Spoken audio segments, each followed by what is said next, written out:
హల్లెలూయా, హల్లెలూయా. అందరూ ఉన్నారా? రైట్. అనేక సందర్భంలో దేవుని వాక్యం వినడానికి మమ్మల్ని స్థిరపరచుకుంటూ కూర్చుంటాం. సమయం దొరికిందని వారు మిమ్మల్ని హెచ్చరించి చెప్పి తిట్టి సిద్ధంగా ఉండి నిద్రపోకండి హెచ్చరించండి అని చెప్పి నా చేతులు మైకిచ్చే పాటికి ఈ టైం ఉంది. హల్లెలూయా. అయినా ఆ చిన్న సమయంలో మనం జాగ్రత్త పడడానికి ఒక వాగ్దానం గమనించుకుందాం.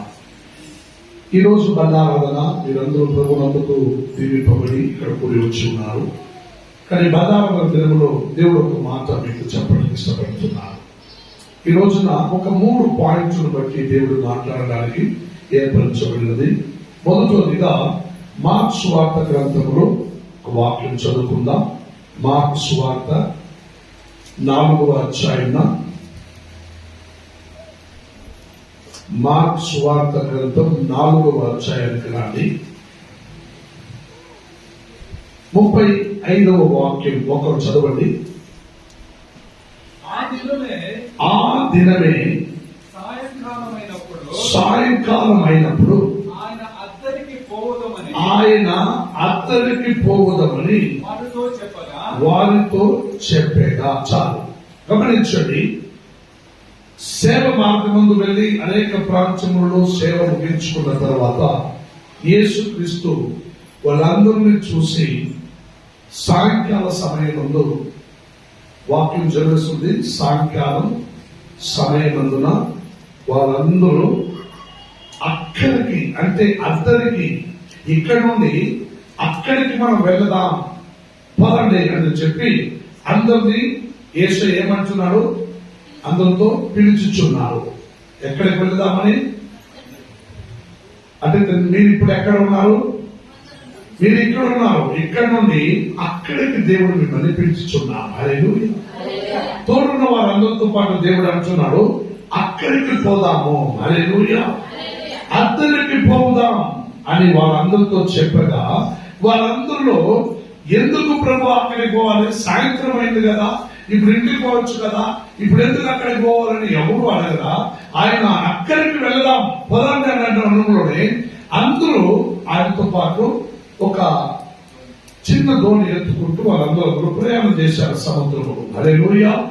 ఈ కార్యాలు మీకు అందరికీ అనేక సందర్భంలో వాగ్దానంతో పాటు మాట్లాడిండొచ్చు, మీరు వినిండొచ్చు, మీరు చదివిండొచ్చు, అనేక దైవ సేవకులు కూడా మీకు బోధించుండొచ్చు. కానీ ఇక్కడ ఈ రోజున మీరు గమనించవలసిన కార్యం దేవుడు ఇక్కడ నుండి అక్కడికి మిమ్మల్ని పిలుచుచున్నారు. హల్లెలూయా. దాని అర్థం ఏమిటంటే ఈ పాత హృదయము పాత కార్యములను అన్ని విడిచిపెట్టి మీరు బయటికి రమ్మని దేవుడు మిమ్మల్ని పిలుచుచున్నారు. హల్లెలూయా. ఈ సాయంత్ర కాలం అందున మనం అక్కడికి వెళ్దాం పదండి అనే పాటికి అందరూ దోణి ఎక్కిరి.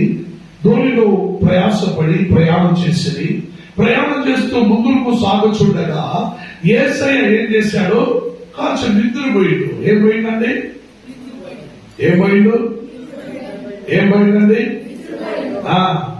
అందుకని మీరు నిద్రపోకండి.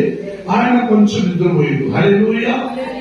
యేసయ్య మాంసికుడైన మనుష్య రూపంలో మీతో ప్రయాణం చేయుచుండగా ఆయన మాంసికుడైన మనుష్యుగా నిద్రపోయినాడు. దేవకుమారుడుగా నిద్రపోలేదు. హల్లెలూయా.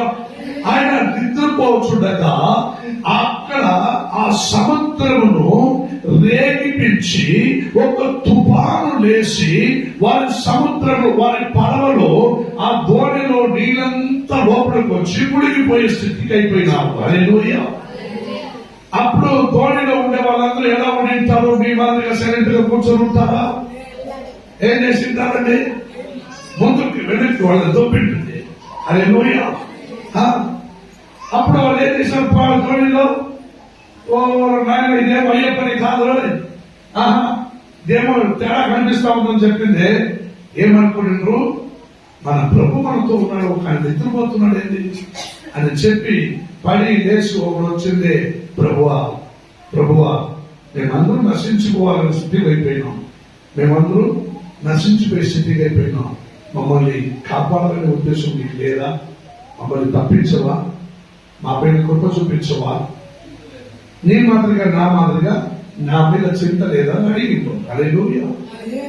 అప్పుడు యేసు ప్రభు లేచి ఏం చేశాడండి? ఏం చేశాడు? ఎవరిని గద్దించాడు? గాలిని, తుఫాను, సముద్రమును గద్దించాడు. అప్పుడు గాలి, తుఫాను, సముద్రం ఏం చేసింది? ఏం చేసిందండి? ఆగిపోయిందా? ఆగిపోయింది. హల్లెలూయా. అవి ఆగిపోయింది. ఇక్కడ 3 కార్యాలు మీరు గమనించాలి. మొదటిగా అక్కడికి పోదుము అని చెప్పాడు. రెండవ కార్యం, అక్కడ వారిని లేచి ఏం చేశాడు? గద్దించాడు. అక్కడ మధ్యలో ఆయన నిద్రించాడు. చెప్పండి, చెప్పాడు, నిద్రించాడు, గద్దించాడు. 3 కార్యాలు చెప్పండి. నోరు విప్పి చెప్తేనే చెప్పాడు, నిద్రించాడు, గద్దించాడు. హల్లెలూయా. ఈ 3 పాయింట్కి నేను చిన్నగా ఒక కథ మాదిరి నేను చెప్తాను, మీరు జాగ్రత్తగా మీరు వినుకోండి. చెప్పాడంటే ఇక్కడ నుండి మిమ్మల్ని అక్కడికి వెళ్ళదామని చెప్పిండు. మొదటిగా ఏమనిండు? ఇక్కడ నుండి అక్కడికి వెళ్ళదామని చెప్పిండు. వారి వెంటనే ఆ ఒక్క తోడి మాత్రం కాదు, ఆయనతో పాటు కొన్ని పడవలు కూడా వాళ్ళతో వచ్చింది. పైకి చదవండి 36, 37. వారు జనులను పంపివేసి ఆయనను ఉన్న పాటున చిన్న తోడులో తీసుకుని పోయి ఆయన వెంబడి మరికొన్ని దోణులు వచ్చెను. అప్పుడు పెద్ద తుఫాను రేగి ఆయన ఉన్న దోణి మీద అలలు కొట్టించును. దోణి నిండిపోయిను. ఆయన దోణి అమరమును తలగడ మీద తలవార్చుకొని నిద్రించుచుండెను. వారు ఆయనని లేపి, బోధకుడా, మేము నశించిపోవచ్చున్నాము, నీకు చింత లేదా అని ఆయనతో అనేది. అందుకు ఆయన లేచి గాలిని గద్దించి నిశ్శబ్దమై ఊరకుండు మరి సముద్రముతో చెప్పగా గాలి అణిగి మిక్కిలి నిర్మలమాయెను.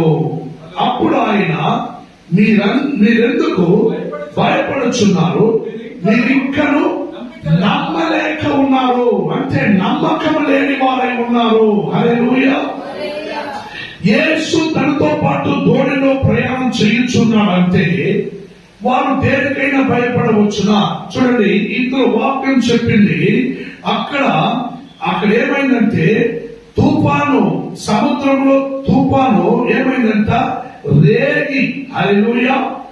వారు అప్పుడు పెద్ద తుఫాను రేగి ఆయన ఉన్న దోణి మీద అలలు కొట్టించును అని వాక్యం ఉంది. ఆయన ఉన్న సముద్రంలో రేగించేవాడు ఎవరండి?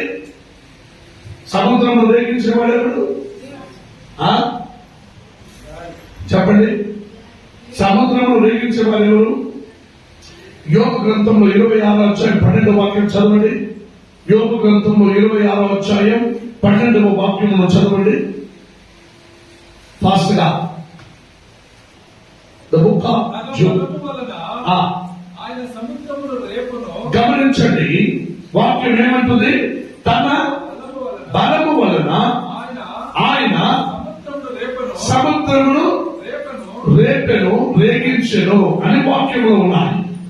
దేవుడు తన బలము వలె సముద్రమును రేపెను, రేగించెను అని ఉన్నది. ఇక్కడ వాక్యం గమనిస్తే ఆయన దోణిలో వచ్చుచుండగా పెద్ద తుఫాను రేగి ఆయన ఎందుకు దోణి మీద వచ్చిందని వాక్యంలో ఉన్నాయి. అదైతే ఇక్కడ యేసు ప్రభుకి ఈ కార్యాలు చేయుటకు ఏదో ఒక నిర్ణయంతో, తీర్మానంతో వీళ్ళందరినీ పదని అక్కడికి వెళ్దామని ఒక మాట అన్నారు. హల్లెలూయా.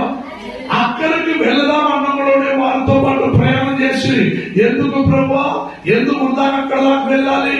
ఏ పరిగెత్తి ఇప్పుడు సాయంత్రం అయిపోయింది కదా, మనం తిరిగి పడుకుందాం, మనం తెల్లదా జామున వెళ్తే మనం మొత్తం తిరుగుకుంటూ మళ్ళీ తిరిగి రావచ్చు కదా అని వారు చెప్పిండొచ్చు.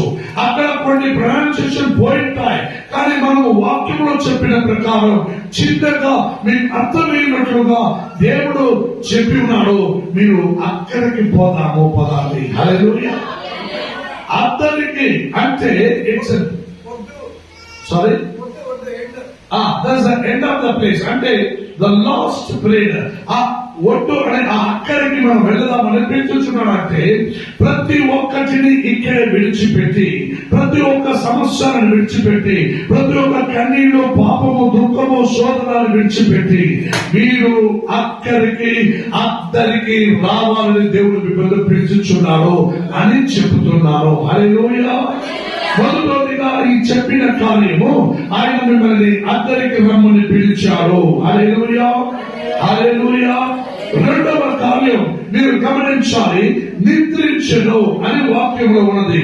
రెండవ కార్యం మొదటి యోహాన గ్రంథం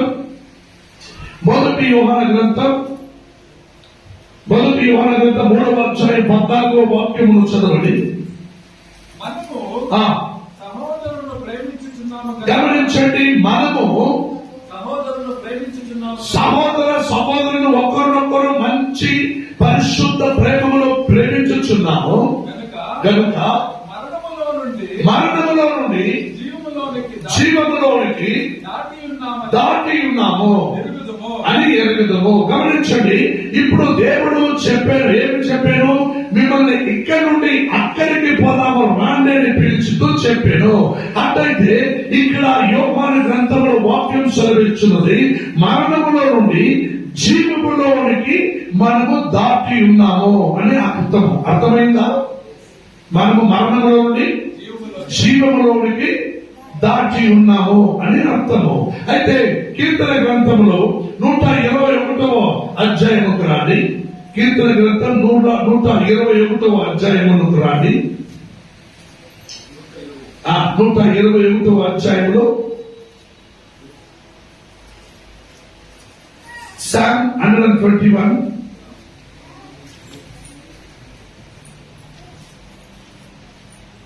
121వ అధ్యాయంలోకి రాండి.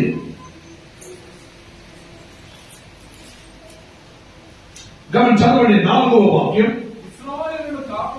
గమనించండి, ఇశ్రాయేలు వారు ఆయన నమ్ముకుంటూ ఇక్కడ నుంచి అక్కడికి పోదాం రండి అని పిలిచిన వారందరూ ఆయన ఏమంటున్నాడు?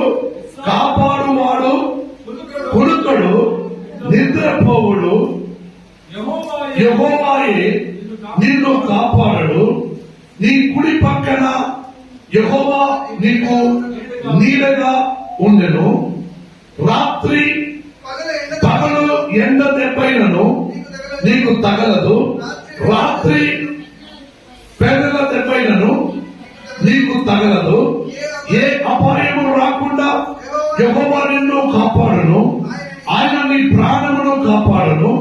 ఇది మొదలుకొని నిరంతరము నీ రాకపోకల యందు కాపాడుదును. హల్లెలూయా. గమనించండి, ఈ మాటలన్నీ నువ్వు విన్న తర్వాత ఇక్కడ నుండి అక్కడికి వెళదామని నిన్ను పాపముల నుండి బయటికి రప్పించి మరణముల నుండి జీవములతో దాటి నీవు ఉండమని చెప్పి దేవుడిని పిలిచి ఉండగా నీవు దేవుడు నిద్రించుచున్నాడని మీరు ఎలా అనుకోవచ్చు? ఇక్కడ వాక్యం సెలవిస్తుంది, ఇశ్రాయేలును కాపాడువాడు కునుకొడు నిద్రపోవుడు. హల్లెలూయా. కునుకొడు అంటే ఏమిటండి?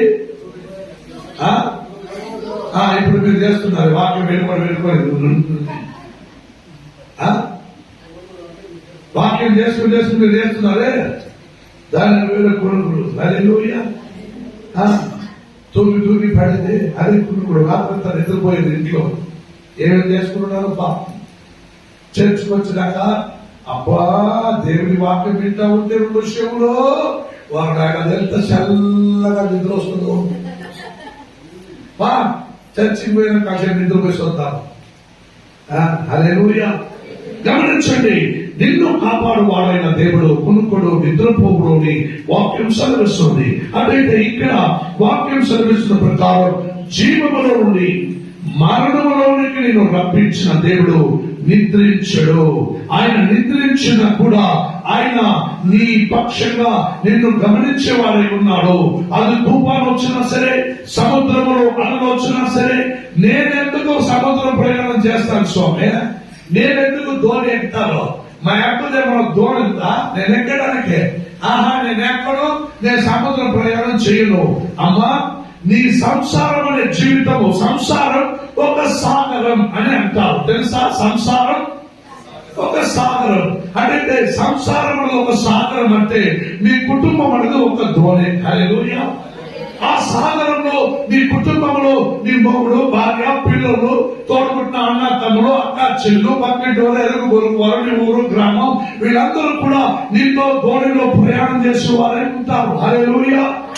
అప్పుడు నీవు కన్నీళ్లతో మునిగినప్పుడు దోణిలో సముద్రం రేగించి నువ్వు మునిగినట్టే. హల్లెలూయా. నువ్వు దోణికి నేనెందుకు పోతాను అంటే ఈ వాక్యానికి నాకు సంబంధం లేదని అనుకోకు. నీ జీవితమే సంసారం అనే ఒక సాగరంలో నువ్వు ప్రయాణించుచున్నావు కాబట్టి నీలో ప్రయాణించేవాడైన నా దేవుడు నిద్రించడు, నిద్రపోవుడు, కునుకడు. హల్లెలూయా, హల్లెలూయా, హల్లెలూయా. ఫిలిప్పీయులకు రాసిన పత్రిక 3వ అధ్యాయం 14వ వాక్యం గమనించండి. పౌలు ఫిలిప్పీయులకు రాయించుండగా ఈ మాట అంటున్నారు. చదవండి. 3వ అధ్యాయం 14వ వాక్యం. ఫిలిప్పీ దేశములకు క్రీస్తు యేసునందు దేవుని ఉన్నత పిలుపునకు కలుగు బహుమానము పొందవలనని గురి ఎత్తుకు ఆమేన్. హల్లెలూయా. అక్కడికి వెళదామని పిలుచుచుండగా ఏ ఒక్క వ్యక్తి అయినా సరే అది సంసారం అనే సాగరంలో కుటుంబం అనే ధోనికి ప్రయాణం చేసిన వారైనా సరే, వాడు నిజంగా సముద్రంలో ప్రయాణం చేసిన వాడైనా సరే, విమానంలో ప్రయాణం చేసిన వాడైనా సరే, ట్రైన్ లో ప్రయాణం చేసేవాడైనా సరే, బస్సులో ప్రయాణం చేసేవాడైనా సరే, ద్విచక్ర వాహనంలో ప్రయాణం చేసేవాడైనా సరే, ఇక్కడి నుంచి వెళ్దామని ఒక ఇంట్లో నుండి బయలుదేరినప్పుడు ఇక్కడ నుండి అక్కడికి వెళ్దామనుకుండగా వారిలో ఒక గురి ఉండాలి. హల్లెలూయా. వారిలో ఒక గమ్యం ఉండాలి. హల్లెలూయా. వారిలో గురి లేక, గమ్యము లేక వారు క్రైస్తుడుగా బ్రతకటకు అది అసాధ్యమైనది. హల్లెలూయా. అందుకే పౌలు అంటున్నాడు ఫిలిప్పీ దేశమునకు, ఫిలిప్పీ పట్టణముల వారికి ఇలా అంటున్నాడు, క్రీస్తు యేసునందు దేవుని మిమ్మల్ని ఉన్నత పిలుపునకు కలుగు బహుమానము పొందవలనని మిమ్మల్ని పిలిచాడు కాబట్టి అటువంటి ఒక గురి ఎందుకు మీరు పరిగెత్తుచున్నారు అని ఫిలిప్పీ దేశమును చూసి పౌలు అన్నాడు. హల్లెలూయా. మిమ్మల్ని పిలిచిన పిలుపుకు ఆ ఉన్నత బహుమానములు పొందుకోవటకు మీరు పరిగెత్తుచున్నారా అనేది మీరు పరీక్షించుకోవాలి. హల్లెలూయా. అనేక సందర్భంలో మమ్మల్ని ఎవరో పిలిచారంటే పోతా ఉంటారు, తిరిగి చూస్తారు. ఎందుకంటే ఎవరో పిలిచినట్టు ఉంటుంది. హల్లెలూయా.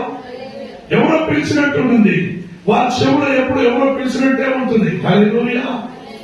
చెవులో పిలిచినట్టే ఉంటుంది. హల్లెలూయా.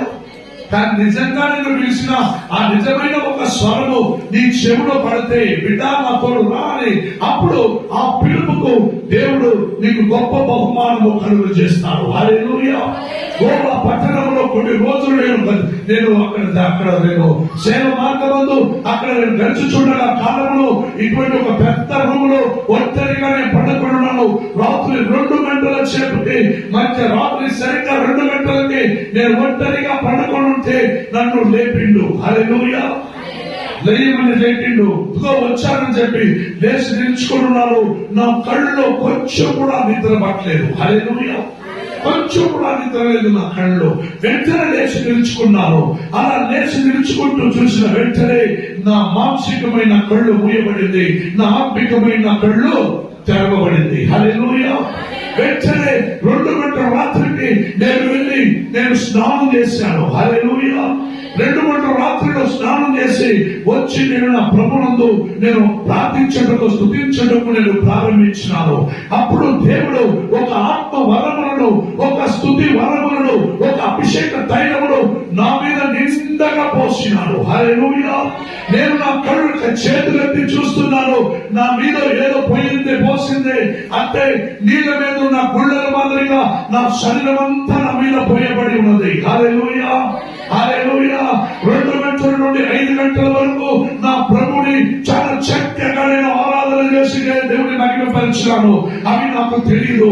కానీ 5 గంటలు 2 గంటల నుండి నన్ను గమనించినారు కదా, వాళ్ళు 5 గంటలకు లేచి వచ్చి అన్నారు, ఏమైంది మీకు, ఏమైంది?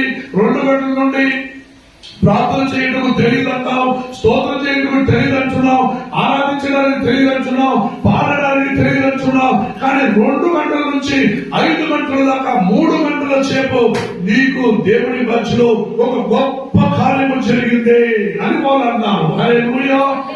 5 గంటల వరకు 3 గంటల సేపు నా మానసికమైన కళ్ళు మూయబడి, నా ఆత్మికమైన కళ్ళు తెరిచి నేను దేవుడితో నేను మాట్లాడుతూ ఆరాధిస్తూ ప్రార్థించినాను. హల్లెలూయా. అందుకే ప్రియమైన దేవజనులారా, దేవుడు మిమ్మల్ని పిలిచిన పిలుపుకు ఒక గొప్ప బహుమానం పెట్టి ఉన్నాడు. మీరు మరణముల నుండి జీవములకు దాటి ఉన్నారన్నది మీరు తెలుసుకోవాలి. హల్లెలూయా. అందుకే దేవుడు మిమ్మల్ని చూసి ఏమని అన్నాడు?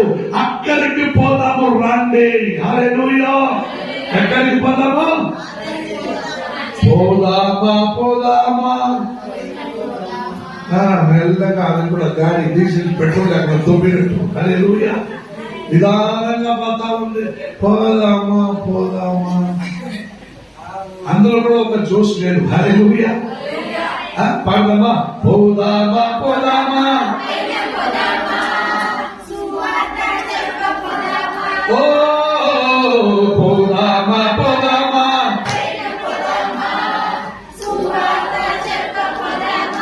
ఎక్కడ పోదాం? అక్కడ పోదామా. ఎక్కడ పోదాం? అక్కడ పోదామా. భక్తులు ఎంతగా పాడినారు. పోదామా పయనం పోదామా, సువార్త చెప్పటకు పయనం పోదామా. హల్లెలూయా. దేవుడు నిన్ను అక్కడికి పిలిచినాడంటే నీలో ఒక బలమైన ఉన్నతమైన బహుమానం దేవుడు నీకు పెట్టి ఉన్నాడని అర్థం. నిన్ను ఉందాక పిలవడు. నువ్వు సంఘంలో ఈ రోజు కూర్చున్నావంటే నిజమా? నిన్ను ఉందాక దేవుడు పిలవలా. దేవుడు ఒక కారణంతో పిలిచి ఉన్నాడు. హల్లెలూయా. దేవుడు ఒక కారణంతో పిలిచి ఉన్నాడు. నిన్ను బట్టి దేవుడు ఒక చరిత్ర సృష్టించాలని అనుకున్నాడు. ఆయన రాకడ సమయము దగ్గరైన దూరమైన ఆయన నిన్ను బట్టి ఒక గొప్ప బహుమానము కలుగు చేస్తూ మరణముల నుండి జీవములకు దాటి రావటకు నిన్ను పిలిచి ఉన్నాడని నువ్వు మర్చిపోకూడదు. హల్లెలూయా, హల్లెలూయా, హల్లెలూయా. ఇప్పుడు చెప్పండి, దేవుడు పడవలో నిద్రించినాడు అని ఉంది. ఆయన నిద్రించినాడా? సముద్రమును రేగించేవాడు ఆయనే అని ఉంది. అట్లయితే దేవుడు ఏం చేసి ఉంటాడు? నిద్రించినట్లుగా నిద్రించి సముద్రమును తుఫాను లేపింటాడు. హల్లెలూయా. నీకేం తెలుసు? వంకాయ పులుసు. నీకేం తెలీదు. నువ్వేమో అయింది అనుకుంటున్నావు. దేవుడు కారణము లేక నిన్ను పిలవడు. దేవుడు కారణం లేక నిన్ను ఇక్కడ కూర్చోబెట్టడు. దేవుడు కారణం లేక నిన్ను ఆదుకోడు. హల్లెలూయా, హల్లెలూయా. నువ్వు మీ బాబా, మీ నాయన, మీ అబ్బ చేసిన పుణ్యకు వలె నువ్వు ఇక్కడికి రాలేదు. హల్లెలూయా, హల్లెలూయా. నువ్వు ఆయన్ని వెతికి, ఆయన నిన్ను వెతికి వచ్చాడు. అప్పుడు నీవు ఆయన మీద నమ్మకం వచ్చి నువ్వు ఆయన్ని వెతికి ఇక్కడికి వచ్చావు. హల్లెలూయా, హల్లెలూయా.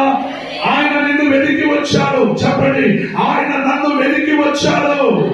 ఆయన నన్ను వెతికి వచ్చాడు. ఆయన నన్ను వెతికి వచ్చాడు కనుక నేను ఆయన్ని కుమారుడిగాను కుమార్తెగాను నేను బ్రతకగలను. హల్లెలూయా. మరణంలో నుండి జీవములకు దాటించిన నా దేవుడు గొప్పవాడు కనుక నన్ను ఉన్నత స్థానంలో ఉన్నతమైన బహుమానములో నన్ను నిలబెట్టించున్నాడని మీరు గట్టిగా చెప్పవచ్చు. హల్లెలూయా, హల్లెలూయా. కొద్దిగా ఏమన్నాడు? పదాన్ని అక్కడికి పోదామని చెప్పాను. హల్లెలూయా. తర్వాత నిద్రించెను అని ఆయన అన్నాడు. ఆయన ఇశ్రాయేలును కాపాడువాడు, దోణిలో ప్రయాణం చేసిన వాడు, శిష్యులు తన వారు అనుకున్న వారు, మరణంలో నుండి జీవములకు దాటిన వారు, తన వారు అందరినీ కూడా దేవుడు మరచిపోయేవాడు కాదు. ఆయన నిద్రించేవాడైనా కూడా నిన్ను గమనించేవాడై ఉంటాడు. హల్లెలూయా, హల్లెలూయా. ఆకాశము కింద మాత్రమే రాత్రి పగలు. హల్లెలూయా. ఆకాశమును దాటిన తర్వాత రాత్రి పగలు ఎవరికి లేదు. హల్లెలూయా. అయితే దేవుడు అన్నాడు, భూమి నా పాదపీఠం, ఆకాశం నా సింహాసనం అన్నాడు. ఆ ఆకాశమునకు బయట ఉన్నవాడైన దేవుడికి రాత్రి పగలు లేదు. ఆయన నిద్రపోవడు, కుడుకోడు, నీతో ప్రయాణం చేయగా, ఆయన నీతో ఉండగా, ఆయన మాంసికుడుగా మనుష్య కుమారుడైనప్పుడు కాల్చ నిద్రపోయిండొచ్చు. కానీ ఆయన నిద్రలో కూడా తుఫాను రేగించినాడు, సముద్రమును రేగించినాడు, అలలను రేగించినాడు. అనేకులు ఆయన గురించి మార్గమును తెలుసుకోవటకు, తన కొరకు పెట్టబడిన ఆ గొప్ప బహుమానమును తెలుసుకోవటకు దేవుడు నీతో పాటు ప్రయాణం చేయుచున్నాడు. హల్లెలూయా, హల్లెలూయా, హల్లెలూయా. యోహాను గ్రంథం 5వ అధ్యాయం 24వ వాక్యం చదవండి. యోహాను గ్రంథం ఫాస్ట్ గా 5వ అధ్యాయం 24వ వాక్యం.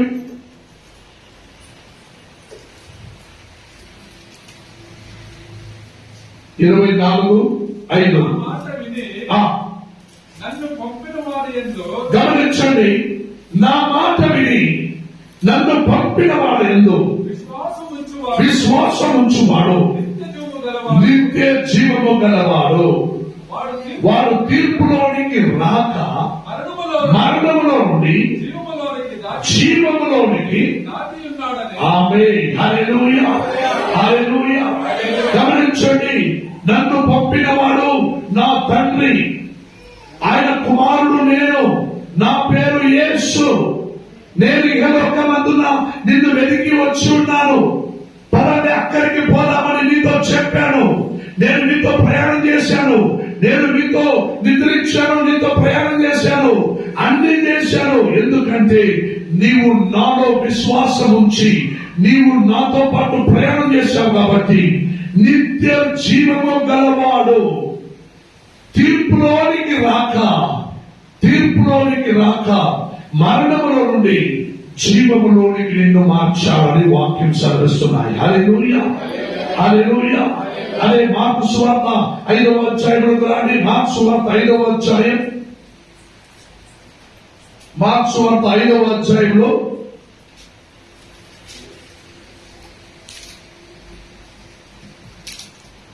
మార్కు సువార్త 5వ అధ్యాయం మొదటి వాక్యం నుంచి చదవండి. వారు సముద్రమునకు. గమనించండి, ఇప్పుడు మీరు ఇక్కడ నుండి అద్దరికి వెళ్దామని పిలిచారు కదా. ఇప్పుడు సముద్రంలో తుఫాను అలలు రేగించి వచ్చి నిన్ను భయపెట్టించి నిన్ను కొంచెం గలిబిలి చేసి నిన్ను ఎన్నో తొందరలు చేసింది.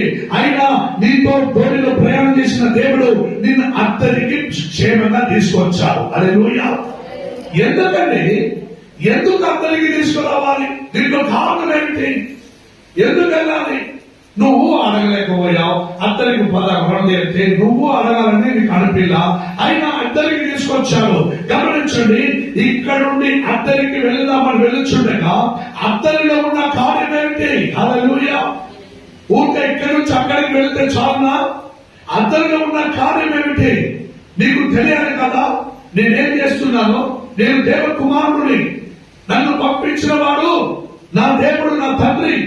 నా మీద నన్ను పంపించినాడని నా మీద విశ్వాసం ఉంచితే నీవు తీర్పులోనికి రావు.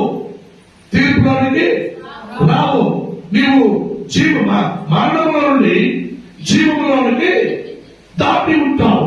కానీ ఇక్కడ 5వ అధ్యాయం మొదటి వాక్యం నుండి చదవండి. వారు సముద్రమునకు అద్దరినున్న గేరాసేనులో దేశమునకు వచ్చిరి. గమనించండి, వారు అద్దరి కంటే ఎక్కడికి వచ్చిరి? గేరాసేనులో అనే దేశమునకు వచ్చి ఎన్నో ప్రయాసం, ఎన్నో ఆపత్తులు, ఎన్నో విపత్తు. అపోస్తలుడైన పౌలు ఆ ప్రకారం పడవలో ప్రయాణించగా 3 సారి ప్రయాణంలో ఆయన ప్రాణాపాయం ఆయన దగ్గరకు వచ్చినాయి. 3 సారి ప్రయాణంలో ప్రాణాపాయం వచ్చిన ఆయన పడవలు కోల్పోయిన, ఆయన నీళ్లు మునిగిన ఆయన తప్పించుకుంటూ బయటపడినారు. హల్లెలూయా. అయినా ప్రియమైన దేవుడులారా, మిమ్మల్ని దేవుడు తనతో పాటు ఉండగా మిమ్మల్ని క్షేమంగా అద్దరికి తీసుకొచ్చాడు. పాపముల నుండి జీవములకు తీసుకొని వచ్చాడు. పాపముల నుండి ఆశీర్వాదములకు తీసుకుని వచ్చాడు. శాపముల నుండి ఆశీర్వాదములకు తీసుకుని వచ్చినాడు. అక్కడికి వచ్చినాక గమనించండి, అక్కడికి రావటకు ఒక ముఖ్య ఉద్దేశం ఉంది. అక్కడ రావటం ఒక ముఖ్య ఉద్దేశం ఉంది. అదేమిటంటే వాక్యంలో చదివిన ప్రకారం గెరసేనులో దేశములకు వచ్చి ఆయన ధోని దిగగానే అపవిత్రాత్మ, పవిత్రాత్మ కాదు, అపవిత్రాత్మ అంటే దుష్టాత్మ పొందినవాడు ఒకడు ఆ సమాధిలో నుండి వచ్చి ఆయనకి ఎదురుపడేను. వాడు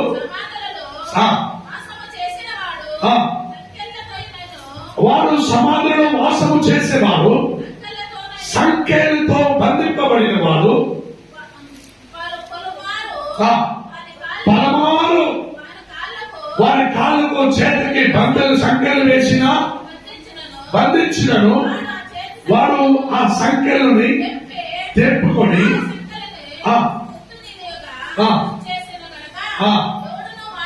ఎవ్వరును వారిని సాధుపరచలేకపోయింది. గమనించండి, యేసు ప్రభు ఇక్కడుండగా ఆయనకి అక్కడేం జరుగుతాయి అని తెలుసు. యేసయ్య ఇక్కడుండగా అక్కడేం తెలుస్తాయి తెలుసు. గమనించండి, సముద్ర ప్రయాణమై వారి అద్దరికి వెళ్ళినప్పుడు గెరసేను దేశములు ప్రదేశములకు అడుగు పెట్టిన కారణంతో పాటు ఆయన అన్నారు, ఇక్కడుండే వాళ్ళందరినీ పర్యాటకులు అక్కడికి వెళదాం, అక్కడ ఒక సమాధిలో ఉన్నాడు, వాడిని కాపాడదామని అన్నాడా? లేదు. ఎందుకంటే దేవుడు, తండ్రి అయిన దేవుడు తన కుమారుడైన యేసుతో తన ఆత్మ రూపంగా ఆయన ఏం మాట్లాడుచున్నాడో, ఆయన ఏమి చేయాలో అవన్నీ ఆయన చేస్తాడు. హల్లెలూయా. ఆయన్ని ప్రశ్నించడానికి ఎవరికి అర్హత లేదు. హల్లెలూయా. వాళ్ళకి ఎవరికి అర్హత లేదు. అద్దరికి వెళ్దామన్నప్పుడు మౌనంగా వారందరూ వారితో పాటు కలిసి అద్దరికి ప్రయాణం చేసి, హల్లెలూయా. అందులో కొందరు అంటారు, ఆయన అక్కడికి వెళ్దామంటే ఎందుకు ఏమి అడగకుండా మేము ఇంతో పాటు ప్రయాణం చేశాం కదా, ఈ సముద్రంలో అల్లోకల్లోలం అయిపోయింది, నీళ్లు రేకింది, తుఫాను వచ్చింది, మేము ఇంటిని రాకుండా ఇంట్లో ఉంటే ఎంత బాగుంటుంది, భార్య బిడ్డలతో కాల్సి ఏమైనా చిక్కడు మట్టులు ఫ్రై చేసుకుంటూ తిరుక్కొని, ఏమైనా బుద్ధులు చేసుకుని తిరుక్కొని ఇంట్లో పడితే బాగుంది, ఏ విధంగా ఈతో పాటు వచ్చాను సముద్రంలో, ఇప్పుడు చనిపోయే స్థితి వచ్చింది అని మాట్లాడుకోవడం వింటారు. హల్లెలూయా. ఎందుకంటే వాళ్ళు మనుషులు కదా. ఎవరు వాళ్ళు? మనుషులు కదా. కొందరు చర్చకు రావాలంటే ఈ రోజు ఎన్నో రోజులై ఇంట్లో చిక్కును మట్టును బోటి సార్ చేసి పొద్దునే బోటి తీసుకుని చేసిస్తే మధ్యాహ్నం అంతా కూర్చొని తిరుగుకోవచ్చు. చర్చకు పోతే బోటి లేదు, ఆటి లేదు. హల్లెలూయా.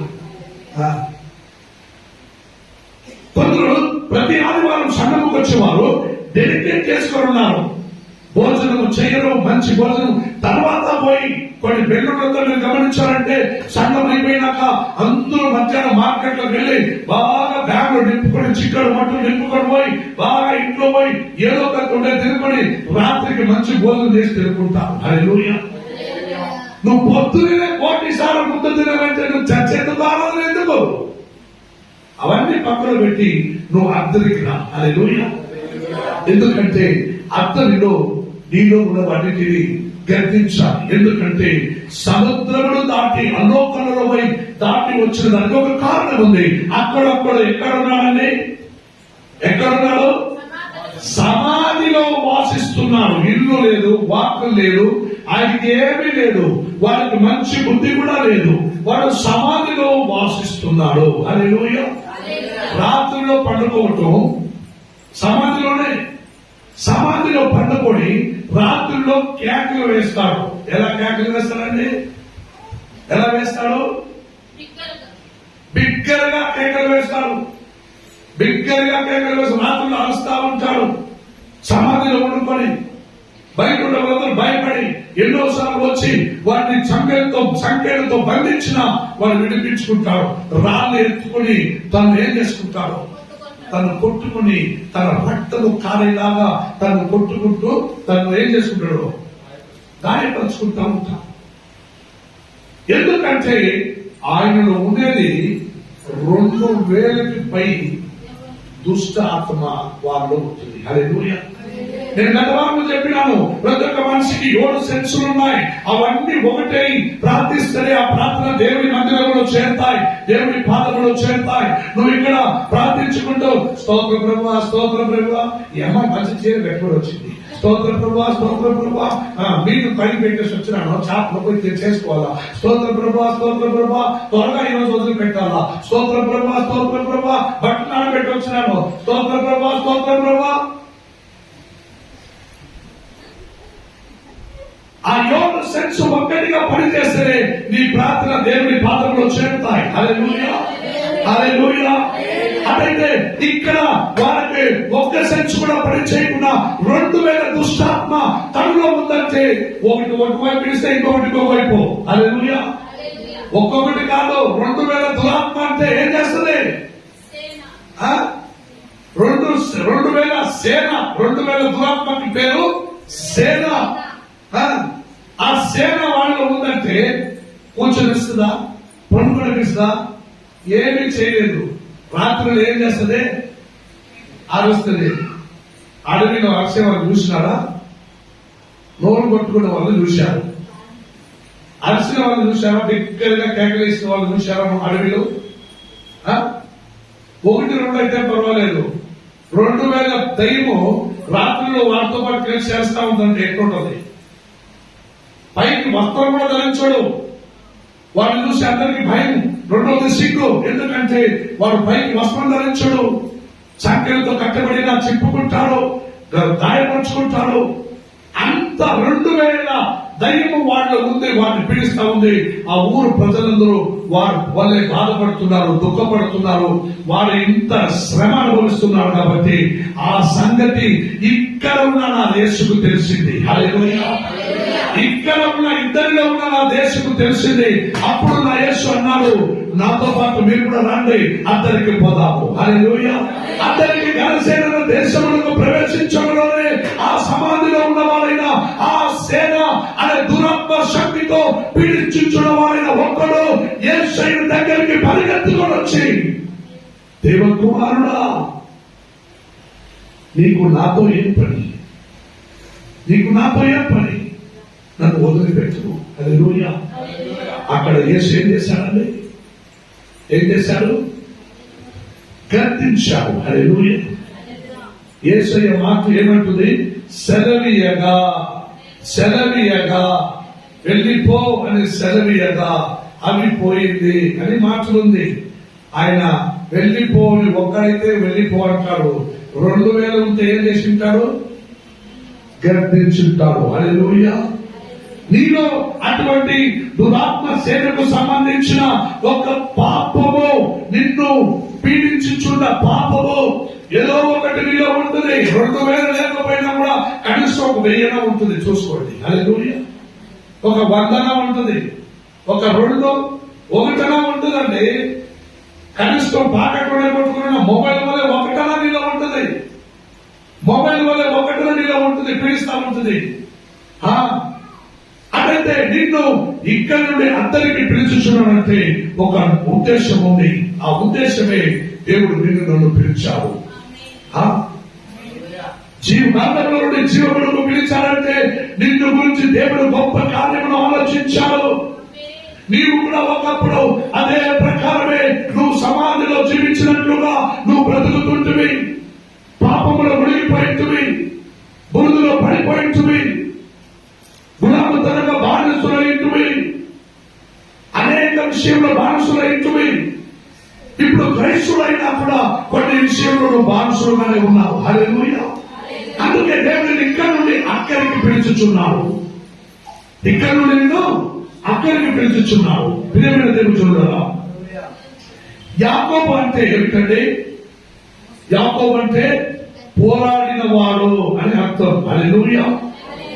యాబేకు అంటే, యాబోకు అంటే పోరాటం. యాబేకు అంటే పోరాటం, యాకోబు అంటే పోరాడిన వాడు. హల్లెలూయా. అబ్రహాము అంటే మంచి స్నేహితుడు. ఈసాకు అంటే వచ్చే సంవత్సరానికి బిడ్డలు అంటే సారా ఏం చేసింది? నవ్వింది. నువ్వు నవ్వినావు కాబట్టి నవ్వులు అనే పేరు నీ బిడ్డకి పెట్టు అన్నావు. అది ఇంగ్లీష్ లో ఏమండి? ఈసాకు. ఈసాకు అంటే ఏమి? నవ్వులు. హల్లెలూయా. యాకోబు అంటే పోరాడేవాడు. మోసే అంటే మంచి లీడర్షిప్. దావీదు అంటే నా ఇంటిలో నమ్మకస్తుడు. కాలేబు అంటే మంచి హృదయపూర్వకంగా దేవుడిని విశ్వాసించిన వాడు. గిడియోన్ రాత్రిలో వెళ్ళి అన్ని చెదరగొట్టేవాడు. అన్ని ధ్వంసం చేసి వచ్చి దొంగలలో పడుకుంటారు. హల్లెలూయా. హల్లెలూయా. హల్లెలూయా. అదైతే మీరు ఆకాన్ అంటే దొంగ. ఆకాన్ ఎవరండి? ఆకాన్ ఎవరు? ఏం దొంగిలించాడు? ఏంటి? వస్త్రము, మంచి ఏంటి బంగారం వస్త్రం అంతా దోచుకొని దాచిపెట్టుకున్నాడు. బాగున్నవాడే. ఒక్కొక్కరు ఒక్కొక్క పేరు ఉన్నాయి. ఇప్పుడు నీకేం పేరు? నమ్మకస్తుడా? దొంగవా? చెప్పండి, మీకేం పేరండి? నమ్మకస్తుడు. Very good. విశ్వాసులు. హల్లెలూయా. మీరు మంచి విశ్వాసులు, నమ్మకస్తులైతే లేచి నిలబడండి. మీ కొరకు నేను ప్రార్థిస్తాను. Thank you Lord in Jesus name.